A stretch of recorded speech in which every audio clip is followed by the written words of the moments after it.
Hello and welcome to another Star Citizen podcast with me, your host BoredGamer, and the loveliest other host, Zinnia. Say hello, Zin. Hello, Zin. We are in the midst of October, well, the beginnings of October, and that's important because there's lots to talk about. CitizenCon soon, Zin. CitizenCon! The biggest event of the year for Star Citizen, probably. I mean, you could argue that it's the Intergalactic Aerospace Expo or Fleet Week, but I won't. It's CitizenCon. And it's a 2-day event this time. So 21st and 22nd of October.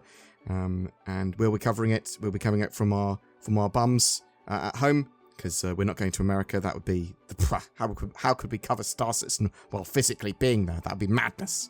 I mean, we could, but with more difficulty than doing it from home. Yes, that sets that. And also, I hate traveling. But yeah, we're really looking forward to CitizenCon. There's a lot going on. Recently, Chris Roberts said they are at an inflection point for Squadron 42, bringing features to the persistent universe from Squadron, and they're going to be showing this stuff and a load more at CitizenCon. Are you excited for CitizenCon, Zin? Are you on the edge of your seat, or are you like, yeah, it's probably just going to be like any other CitizenCon, or do you think it's actually going to be a lot bigger, seeing they haven't had a physical one for about 4 years? I'd like to think it'll be a bit bigger. I'm always interested in CitizenCon with what it's going to bring for us. And you love doing extra hours, don't you? You're like, I love working my weekends. I love doing extra hours over the weekends Perfect. and in the small hours of the morning because it's all coming from America. I have some good news for you then, because that's exactly what we're going to be doing. Yay! But yes, CitizenCon, towards the end of the month, we will give you more information once we know more. Expect a lot of stuff on Pyro, Squadron 42, new features, new ships, loads and loads of panels on lots of different Star Citizen tech. They are at a stage now where I think they can share a lot more, and they've been starving us over the last few weeks, literally not sharing as much developer information as they would have normally, so that they can give us more surprises at CitizenCon. Not my favourite way of doing development, but yeah, looking forward to CitizenCon nonetheless. Zin, when are you expecting Alpha 3.21 to come out? Maybe just before CitizenCon. Well, that's good, because suddenly 3.21, right? So we were expecting, or I certainly was expecting, 3.20.x patches, because that's what Cloud Imperium said was going to happen, and it's even on their roadmap. We are currently on the live build, 3.20.0a is technically the name of the patch we're on. That's the live patch. Oh, okay. And we were expecting this 3.20.x patch, 3.20.1 patch, to go to PTU and to be tested, and they're going to release something like that at CitizenCon. But that's no longer the plan, because on the PTU at the moment, we've got 3.21. We've got the next patch that looks like it's the next major patch, already in testing, and it looks like that patch is going to be released at CitizenCon. Oh. So does that strike you as odds in, or is that sort of like, well, maybe it's just a naming convention thing? No, I think because they can have 3.21 on the PTU. Yeah, and that's what it is currently. And still do 3.20.x patches. They could, but that's not what they're doing. Okay. So they've absorbed all of the 3.20.x stuff, all the 3.20 branch into 3.21 now, and they've basically said, we are renaming the 3.20.x patches to 3.21. We're giving it that bigger name, that more important title, because they are adding not just the 3.20.x features in, they're adding a load more features, load more mission stuff, and there is some incredibly important network and back-end and revolutionary tech being added to this patch at some point. Revolutionary. It's the replication layer. Are you aware what the replication layer does, Soon? If you were to tell me, I'd probably be like, oh yeah, but telling me just replication layer? No, drawing a blank. I think a lot of people would feel the same as you, because they're aware that server meshing is a thing and persistent entity streaming is a thing. Yeah. So the replication layer sits in between servers and the client and other services. So at the moment, a shard and a server is the same thing. Okay. So we've got Stanton. We've got the Stanton system. We come into Star Citizen. We are on the shard, which is we're on the server. It's exactly the same thing at the moment. And if that crashes, we 30k, yeah? Yeah. And we basically are communicating with the server, and the server is communicating with us, yeah? Beep, beep, beep, beep, beep, beep. Now, with the replication layer, we are actually connected effectively to the replication layer. The servers, multiple servers, are connected to the replication layer. And we do not talk directly to the server, and the server does not talk directly to us. We all talk to the replication layer. Okay. Which grabs all the relevant information, stores it there. So this is great in the fact that server nodes can crash and explode and do whatever, and the replication layer goes, oh, this server's down. Cool. Let's call up a different server and just copy my data onto that server. Boop. Okay. Redundancy. Perfect. Great. And that also allows multiple servers to be connected to the replication layer for the purposes of server meshing. But it also means that there's no bottleneck with data transmission because of the way it's done. It's significantly more efficient. And it's just fantastic. I would say middleman service, but it's more of a relay service. Allowing for server meshing to take place. And yeah, it sort of grabs all the data. So it sort of stores, we're now connected to the replication layer. Now, as long as there's no breaking in communication between us and the replication layer, it's fine. If the client and the replication layer lose connection, bad. I was going to say, what if the replication layer crashes? That's a good point. I'm not sure of how the inbuilt redundancy is for the replication layer. But I think it probably has multiple redundancies. I'd need to go more into that. I suppose with the replication layer, if something does break that connection or the replication layer somehow goes down, if that is a thing, then we will still crash out. It will pause and then put us on a different one. I'm assuming the replication layer is probably going to be a bit more static. Like it'll only be taking in certain information and it won't be constantly So it should only deal with, as far as I'm aware, state changes. Yeah. Because it grabs the data down from the start, goes, this is all the data that everyone needs. Make sure the servers have got it, or whatever. Make sure the client's got it, and then just deals with state changes and then communicates that between the client and server as necessary. It looks like it's super efficient.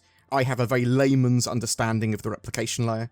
And I'm sure people can do a much better sort of like, it's actually this, and it does stuff a lot better. But yeah, we're connected to the replication layer when the replication layer is actually in-game. And it allows for server meshing and a shard to be of multiple servers, which is fantastic. And hopefully very little in the forms of 30Ks. And to necessitate this, because so we've got 3.21 in the PTU at the moment. Yeah. But we don't have the replication layer being tested in the PTU. Okay. The idea is that we're going to get this 3.21 patch to live. Then there's also going to be a PTU preview channel. Okay. That mirrors the live servers, but adds new tech. Okay. So they're going to be previewing the replication layer on the PTU, so not breaking the live servers, but in a very similar state to the live servers.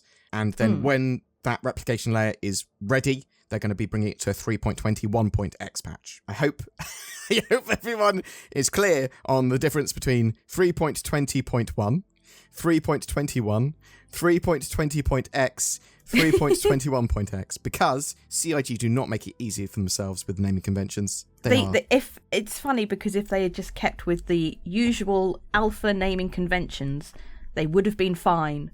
Mm-hmm. But they've sort of screwed themselves over. But yeah, whatever. That's why I know what they should do to celebrate. Move some more of the keys around on the keyboard. Yeah.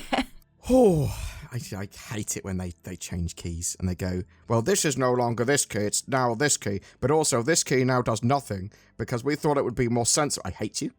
I realised that Flight Ready, it's right alt and R. Yeah, not left alt's in. Not left alt or alt in general. Yeah. Right alt, you know that right alt that everybody likes using. Yeah, don't get that the wrong way around, otherwise we'll get demonetised. So there's a few little things that have been found from data mining and players in general just floating around in 3.21. I like me some data mining. Yeah, so data mining are my sort of favourite, I did air quotes there, form of leaks, because they're pretty accurate. I mean, you've got data, you've mined the data in that patch, that's a leak, that's what it is. It might not be in any particular build in the near future, it might just been something that was left in by accident, but it's an interesting thing. So players are floating around, they may have found sort of a placeholder for the pyro jump point, so it makes sense, they might show stuff like that off at CitizenCon, and hopefully a proper jump point system now rather than sort of like a faked one. But the data mining stuff has shown lots of bits on pyro and new missions and NPCs that need to go to the bathroom, to the washroom, along with a load of other new animation sets and behaviors. I saw lots of people talking about we're gonna get toilet gameplay and stuff. I was like, no, what you're gonna get at this stage anyway are NPCs that go, I need the toilet, and they walk off to the toilet and they close the door. That's what you're going to get. Was it in Ark that you just suddenly poop? Well, and there was a button to poop as well. And that poop was important for fertilization. But we also have a dog being mentioned. People were like, pets. And I'm thinking, no, maybe a dog walking around. But the important thing is, can you pet the dog? That's a really good point. More importantly, can I tractor beam the dog? That's the real thing, because then, again, pets. So, oh my God, there's going to be... If you could tractor beam the dog, yeah, and you can somehow get it in your cargo grid or for it to be saved, I suspect there's going to be people with cargo fulls of dog. Just there's like a dog NPCs. Let's see if we can do that. Black market dog trade going on. Damn, or mate, that's just going to be the meta.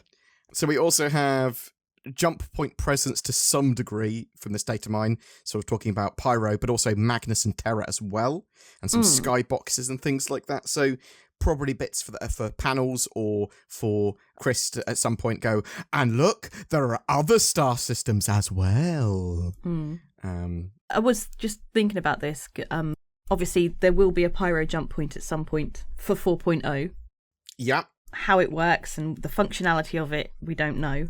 It may just be here you go, now you can load into Pyro. But why not, if there are other jump points to other systems, have placeholders for them, like so you can go there, but you can't jump because obviously they've not been implemented. Yeah, you've got the infrastructure around that area, you've got the jump point, it's just deactivated. Yeah, it's just like, nope, you can't come here. Makes sense. Turn around, go away. Yeah, totally agree. And it's an interesting thing as well. Okay, so with these sort of things being in 3.21 and CitizenCon coming up, and, are we still seeing an end-of-year patch? Is that end-of-year patch going to be 3.21.1 with the replication layer, or is it going to be 4.0 going into testing, or 3.22? And the answer is we don't know, but it seems quite possible that there will be a big end-of-year patch as well. Do you think that's a possibility, or do you think, actually, no, it's probably going to be this 3.21 patch and then additions to that later? I think 3.21 and then additions. Okay, that seems a more reasonable take. I don't think there's going to be another big patch before the end of the year. Yeah. Do you think we could see on the PTU some, 4.0 or some Pyro testing? Possibly, yeah. Yeah. That's not beyond the realm of possibility. But I think for PU, I think 3.21 is going to be our limit this year. Okay. I think that's a much more reasonable take. Obviously, I am always hyped and excited, whereas you are realistic, cold, ruthless, mean with the Star Citizen development. Why you like this, Sin? Because otherwise our podcast would be boring. That's true.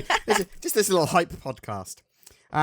So there was some other stuff as well. So there was a recent Chairman's Club letter going out, basically just going, you know that the Star Citizen birthday is on the 10th of October. So yeah, that's a good thing.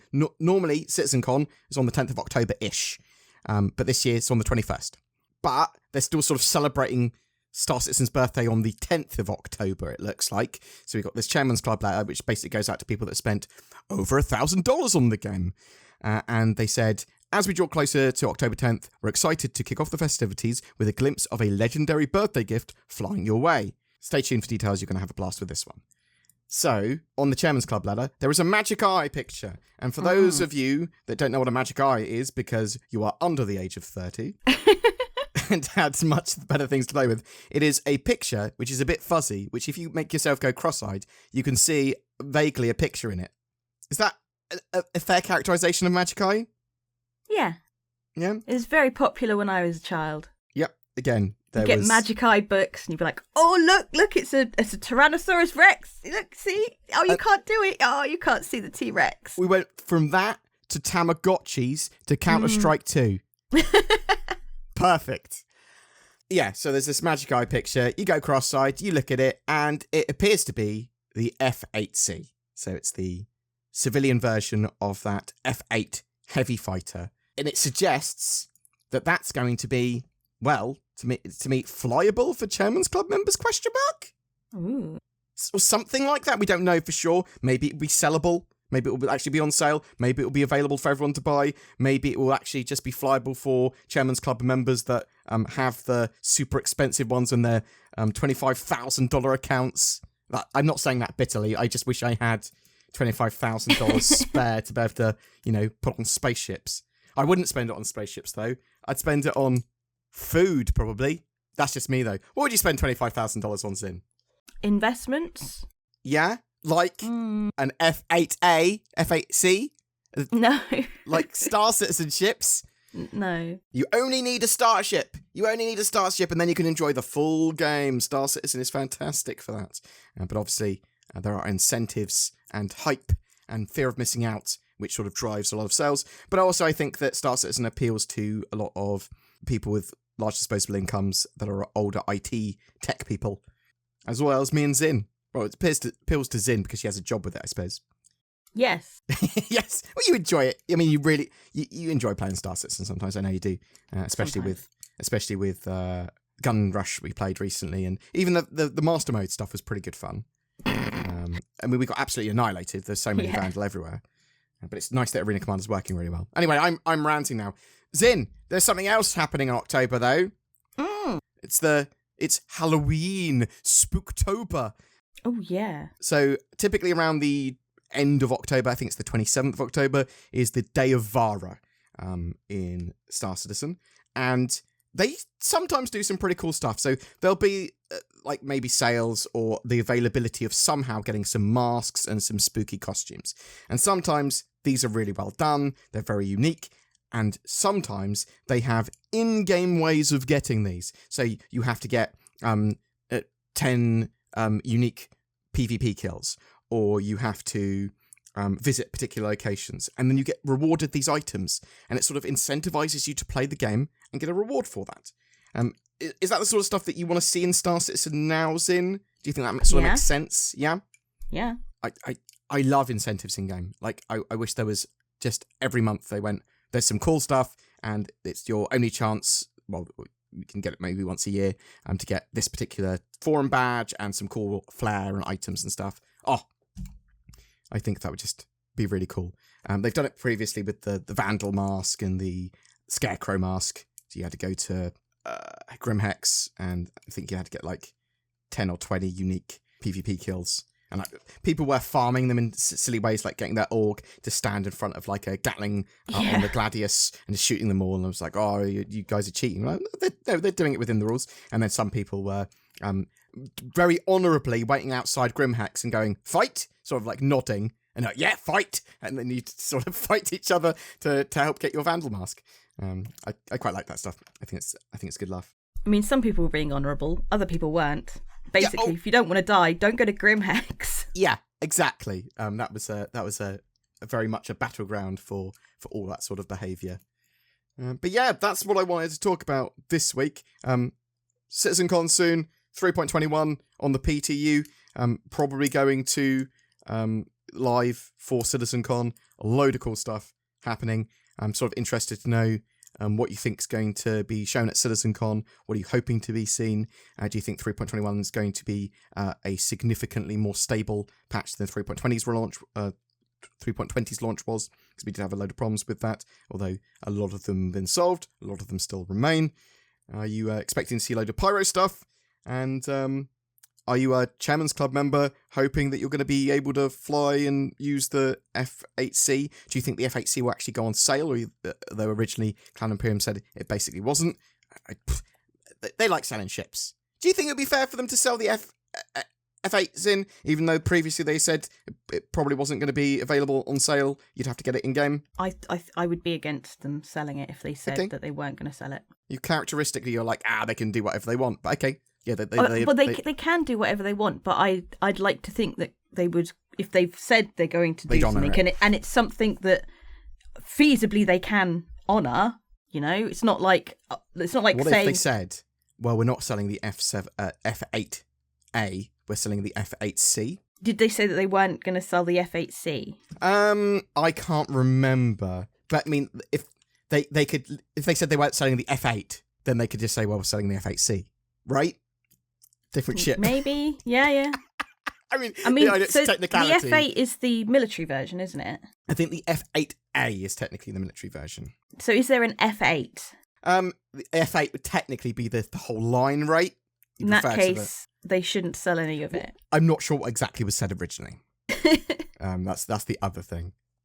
It is not in my notes. It basically just says they said they wouldn't sell the F8. So I'll have to look deeper into that, and we'll have to see what happens. I mean, they might not sell it. They might sell it. They can do what they want, but Zin's right on the fact they should try and honour their previous things that they've said. That said, is there a problem with them selling it? Like, as in a technical problem? Assuming that they hadn't said that they weren't going to sell it. No, I don't see a problem with selling it. See? I've slowly warmed Zin up to my way of thinking. No. This is based on the fact that they had not said that they weren't going to sell it. If they've said that they're not going to sell it, then they shouldn't sell it. They feasibly can do that, you know? It's not something impossible to them. It's interesting to know what they meant by, can they kick off the festivities with a glimpse at a legendary birthday gift flying your way?